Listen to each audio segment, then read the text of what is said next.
নাটক করো না, হ্যাঁ, ঢং করার আর জায়গা পাও না, সব বুঝি তো, শুধু ধান্দাবাজি, কাম চোর। হ্যাঁ, আসছে আবার মেন্টাল হেলথ। খেয়াল করে দেখেছো, আমরা যখনই বলি যে আমার মেন্টাল হেলথ ভালো না, মানসিকভাবে স্টেবল না, একটু খারাপ সময় যাচ্ছে, মেন্টালি খুবই স্ট্রেসড, আমাদেরকে এইসব কথা শুনতে হয়। আবার সেই আমি এখন যদি হঠাৎ করে পড়ে যে হাত কেটে ফেলি, দেখা যাবে দৌড়ে লেগে যাচ্ছে, চাচা এমন ব্যান্ডেড দে, এই ঘাস চাবিয়ে দে, কেউ বলবে আচ্ছা আর এইখানে তো শ্যাক দে, কেউ বলবে না না না বরফ দে, কত দৌড়াদৌড়ি। জাস্ট লাইক আমাদের একটা ফিজিক্যাল হেলথ আছে, ঠিক তেমনিভাবে কিন্তু আমাদের একটা মেন্টাল হেলথও আছে।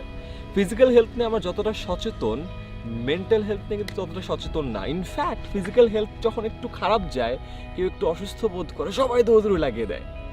কিন্তু এই সেম মানুষ যখন মেন্টালি একটু হলে অসুস্থ হয়, এটা কিন্তু সবাই হয়, কিন্তু আমরা কিন্তু তখন তাকে ওই ট্রিটমেন্টটা দেই না। তখন বলে আরে পাগল হইছো না, পাগলের ঢং করো না, নাটক করো আসছে।